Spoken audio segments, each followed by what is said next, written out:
And I'm your host, Pesa Shayo, Whitney Shaw's husband.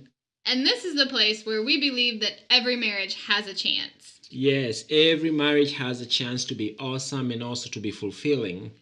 That's right. And you guys can always find us on Twitter. I'm at Whitney Shayo. And I'm at Pesa Shayo, Or you can reach out to us on Facebook. which is Facebook/ Live Your Best Marriage. That's right. Or you can also find us where it all began at liveyourbestmarriage.com. Oh, yeah. So, Whitney, what are we talking about today?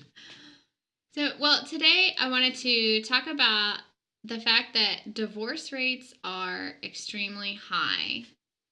Is that like 50%? It's about half. So, and most of them are ending within the first 10 years of marriage. Wow.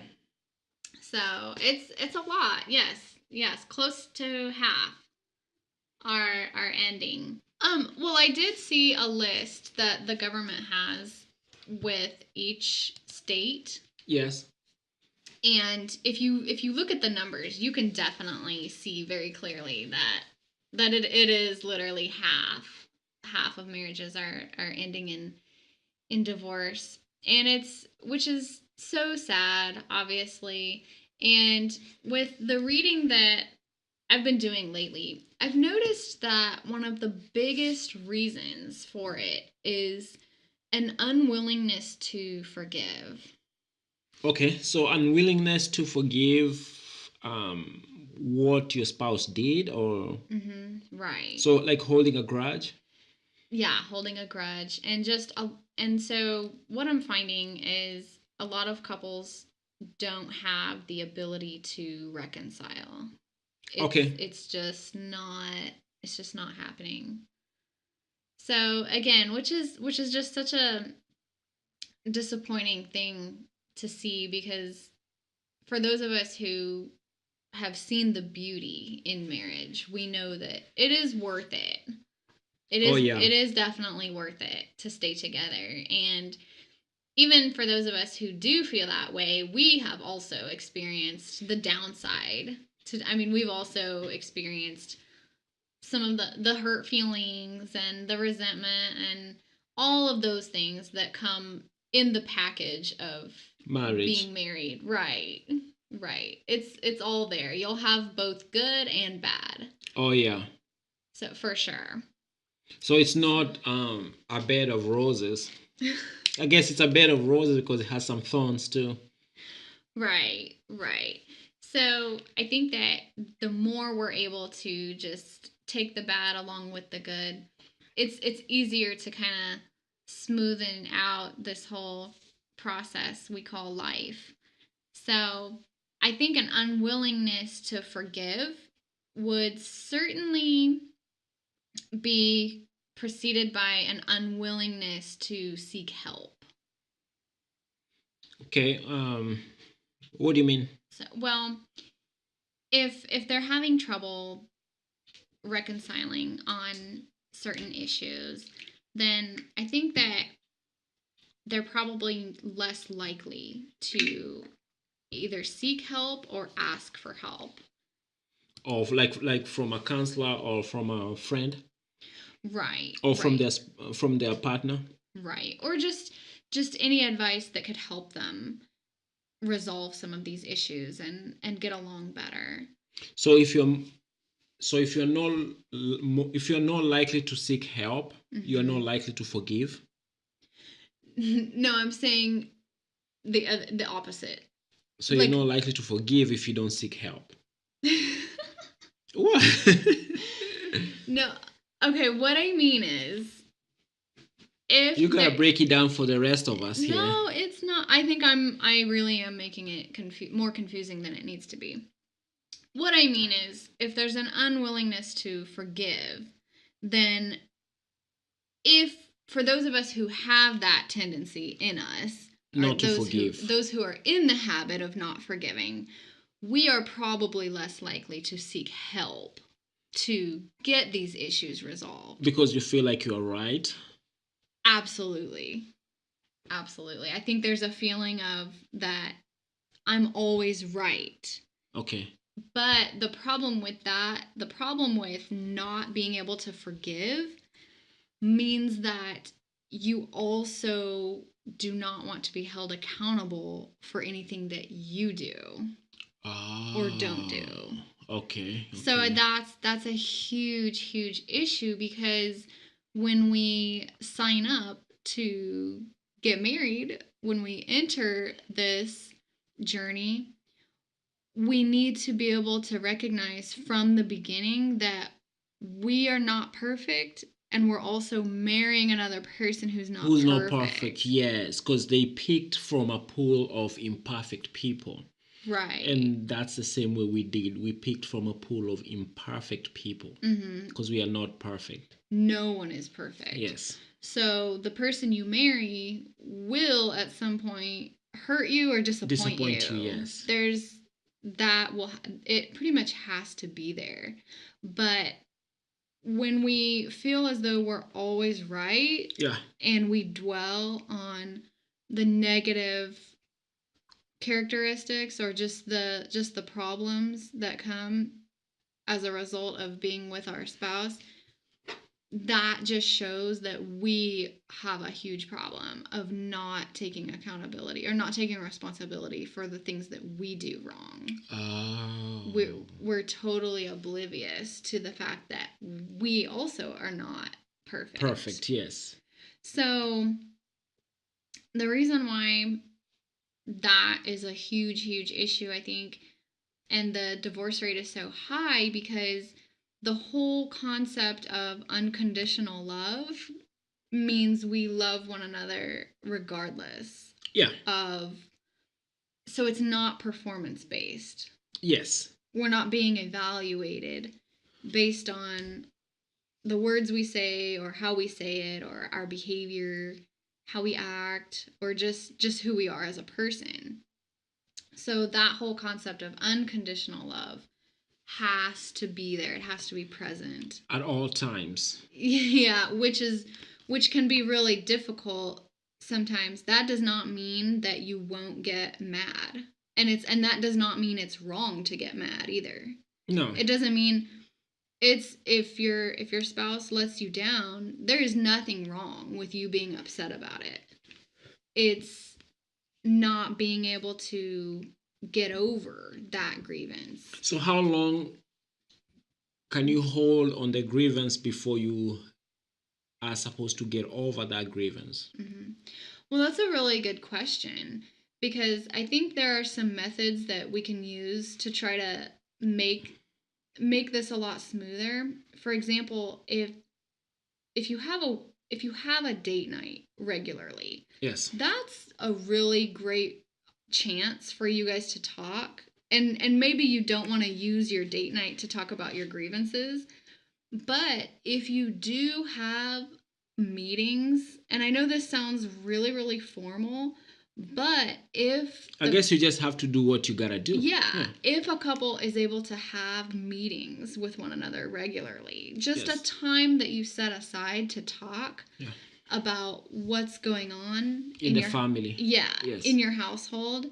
And then you can also use that specific time to just air any grievance or any problem that came up that week. Yeah. So, I don't know. I mean, I think the sooner the better. Oh, yeah. Obviously. Oh, yeah. To answer your question of how soon should you get over a disappointment, I think the sooner the better. Bring it up sooner rather than later. Yes. But if you think it would work for you to have a meeting once a week, whether it's twice a week, but once a week, to just have that opportunity to exchange, things that are going on, things that are affecting your household. And then if there was a bump in the road along the way, bring it up. Yeah. And then in the perfect scenario, or in the best case scenario, then your partner would apologize for it. Whatever it was, they would say sorry, and then both of you can move on. In a perfect scenario. In the best case scenario. But if you are married to somebody who also knows that they are right, they are always right, or like they feel like they were really wronged, Mm-hmm. Right. Now you have a stalemate. Exactly. Exactly. So then you start having these issues where you feel more hurt because your partner appears to not be sorry Yes. for whatever it was that they did. So now you've added something else to the problem. Right. You just added one more thing to something that was already bad. Okay. So that can be, so if they're not sorry, or if they even take it one step further and they defend what they did or what they said, while they think they're explaining their position, yeah, or if they really are just trying to justify what happened, whatever it was. So they are digging in. Right. Yeah. Right. So that just adds to it. That adds more fuel to the problem. Right. To something that was already not good. Yeah. So again, if having a meeting or just a chance to discuss things that come up in your day-to-day life, I think that is a really good way. And also, once you hit a bump in the road and an apology is made, if you can promise to find ways to prevent that thing from happening again, or you promise, okay, I won't do that anymore, whatever that thing is, those are all good ways to reconcile.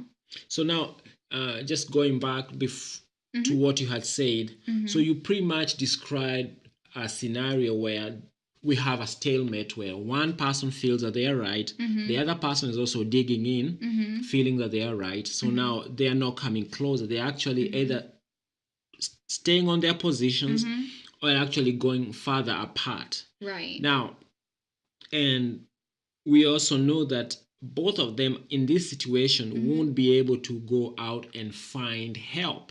Maybe they can recruit help to show the other person their position is right. So what do you advise when we have a situation where both of them are digging in, they both believe they're right, and they just gonna stick with their position? Right. So when both people are standing their ground and no one wants to give in, that is really difficult to reach an agreement and reconcile at that point, because if one person can give in a little bit and make a repair attempt, yes, then and a repair attempt, by the way, can come in many forms. It can come in the form of humor, trying to distract from the whole, if one person. This is what Dr. Gottman talked about, repair attempts. Right. Yes. Right. If one person can make a joke, maybe it's an inside joke that the two of you share. Yeah. But it's something really funny for you guys. Yes. If you can break in with that, that's a really great repair attempt. But as you had mentioned, if both people are at a stalemate and no one wants to be the first one to give in, then that just makes it so much more important for us to keep in mind that whole concept of unconditional love.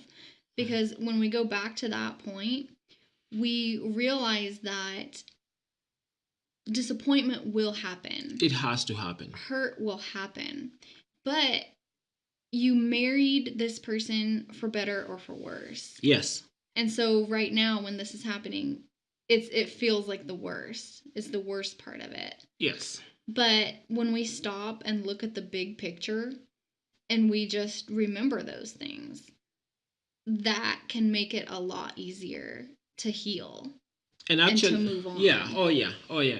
And actually, some of these things have to be practiced before you get into the situation, not while you're in the situation. Because while you're in the situation, that way of thinking, using logic, might go out of the window, and now you are just 100% emotional. And if you don't have that baseline that we're on the same team, or baseline that we love unconditionally, or that baseline that, you know what, no matter what, I'm gonna stick with her,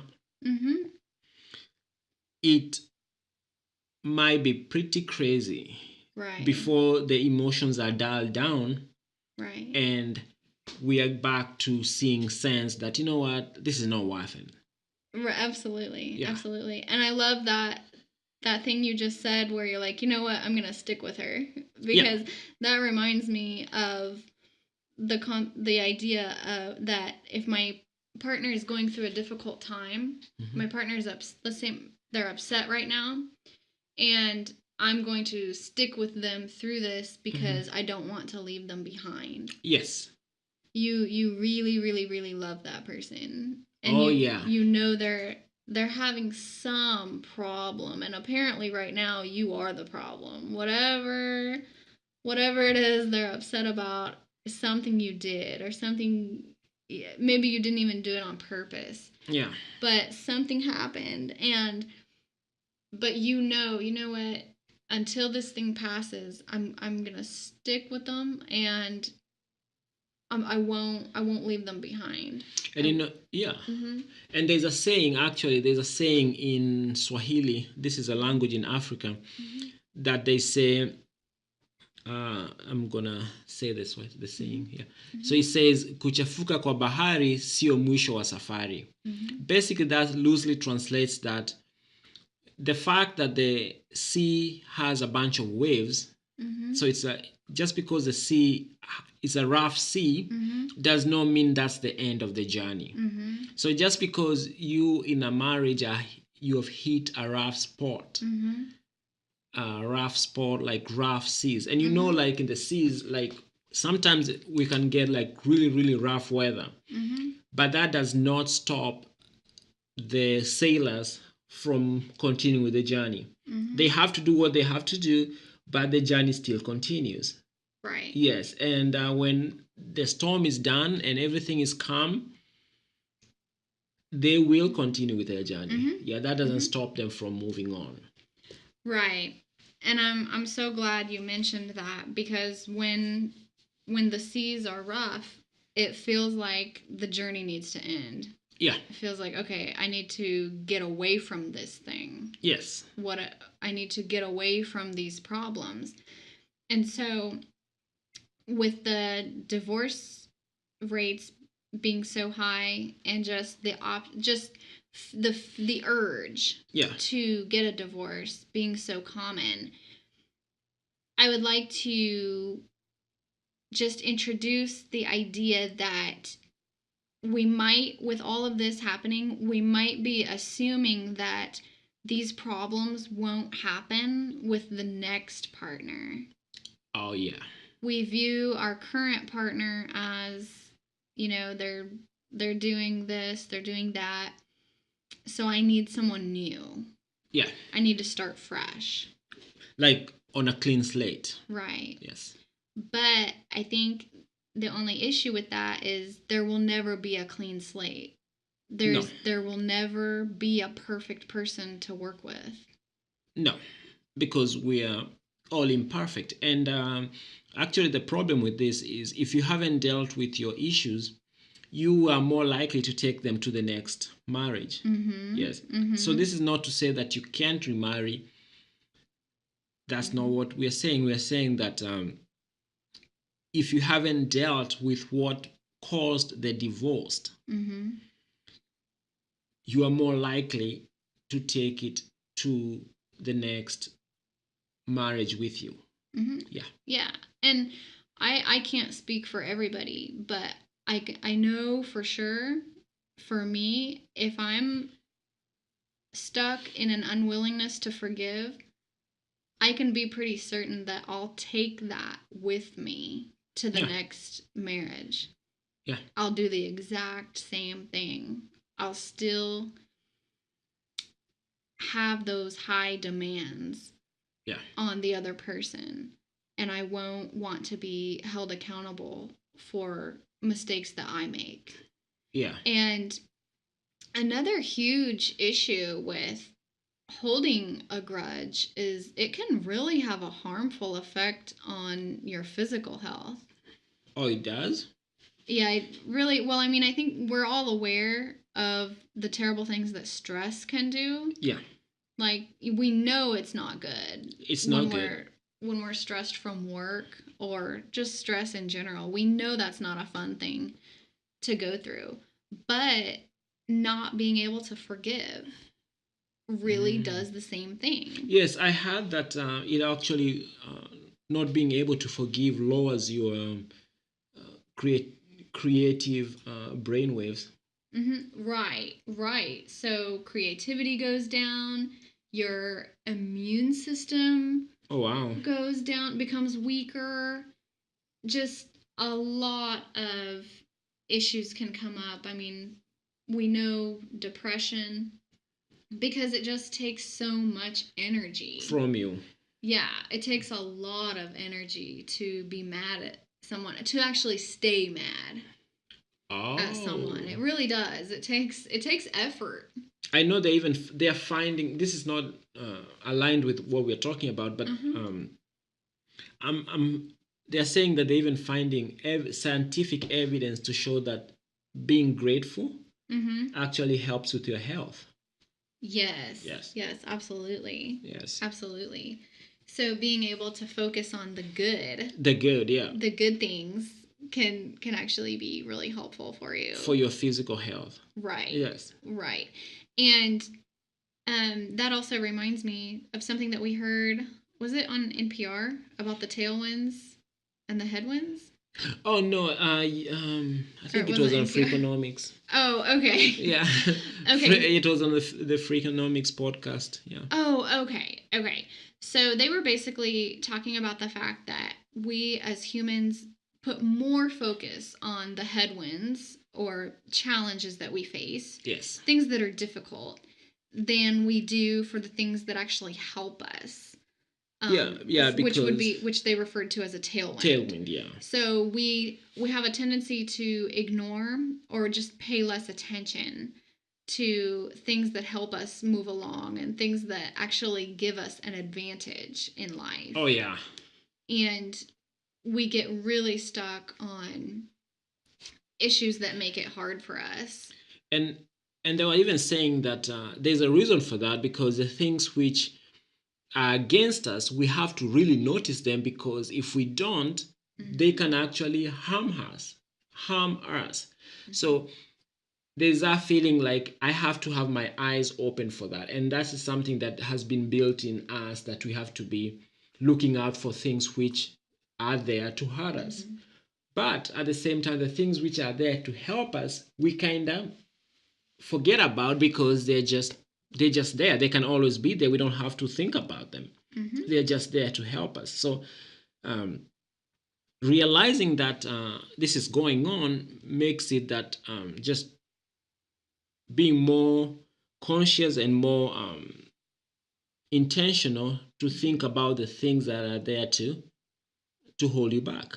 Right. No, to help you. I'm sorry. Right. Yes. Right. So I love the way that gratitude can actually just help us feel better. Yeah. You can literally instantly start feeling better. Yeah. When you start thinking about the good things and just things that you can be thankful for. Oh yeah. But dwelling on past hurts, just, oh my goodness, it's not good for your physical health, and also it's just not a fun experience. And this actually last week, Pesa and I also had an issue. We've been together for a long time. We've been together for 13 years.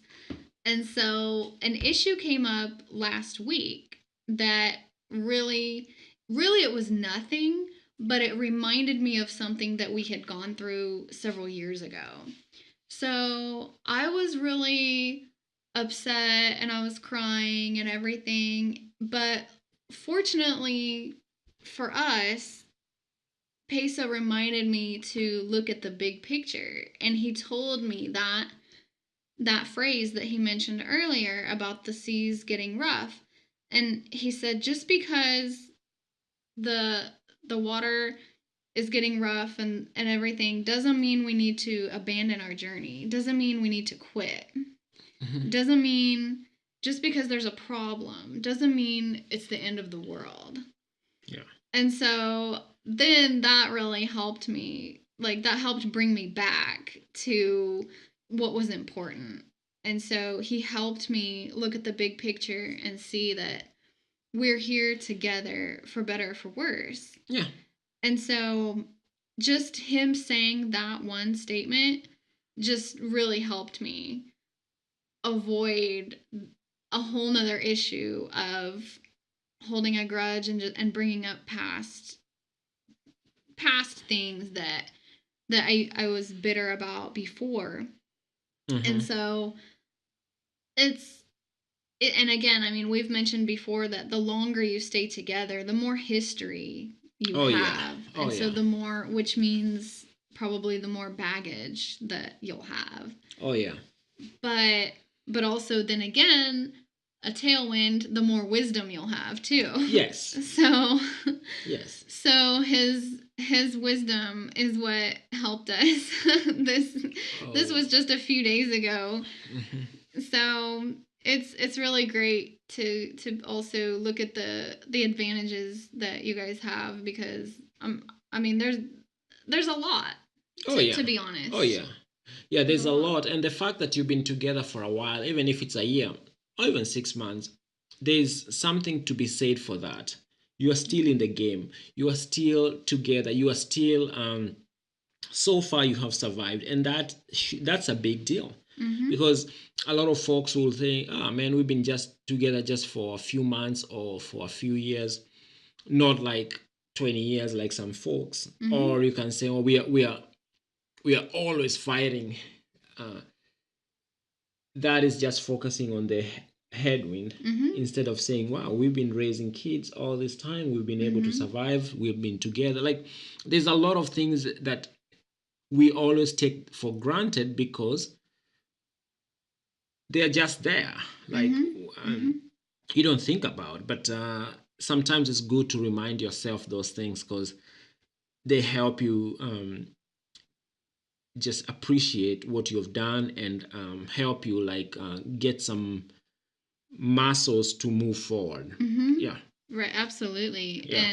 And I love that feeling of it's us against the world. Oh, yeah. When you said, "Oh, look, we've survived all these years together." That's a really great way to look at it, because you can say, "Yeah, bad things happened, disappointments happened, but we survived." Yeah. That's the most important thing. We made it through. And especially for the first few years when you're starting your marriage, or for the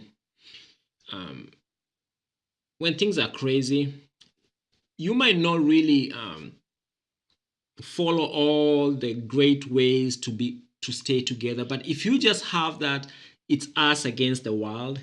And I don't know what the psychologist will call this, but that feeling of it's us against the world, it's me and you, we are just making this thing happen, that can take you for a long time. That by itself,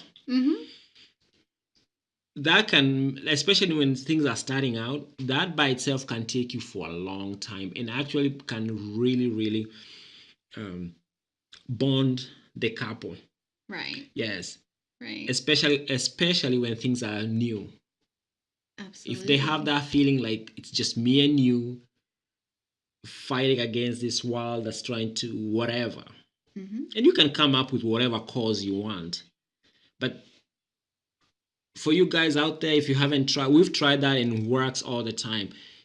For you guys out there, if you are going through a hard time and you use like it's us against the world, it works wonders.